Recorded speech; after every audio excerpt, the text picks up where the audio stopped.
চলে গেল দেখতে পেলে।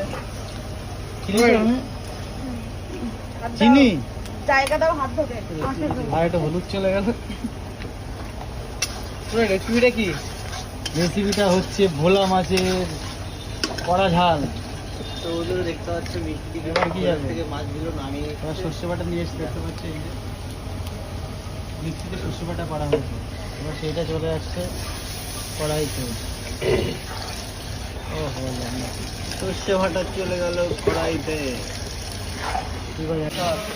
ঝোলটা দেখতে পাচ্ছ বন্ধুরা, এখন বয়েল হয়ে গেছে পুরো। আমি এমনি এখন কি যাবে? মাছ যাবে? মাছ যাবে না, ডিম তাহলে? যাবে। হ্যাঁ, ডিম যাবে। এইটার মধ্যে কি যাবে? এটার মধ্যে কাতলা মাছ চলে গেল। এটার মধ্যে চলে যাবে ভোলা মাছ। তো বন্ধুরা ফাইনালি চলে যাচ্ছে দেখতে পাচ্ছ ভোলা মাছ। ওহো, এটা আবার কি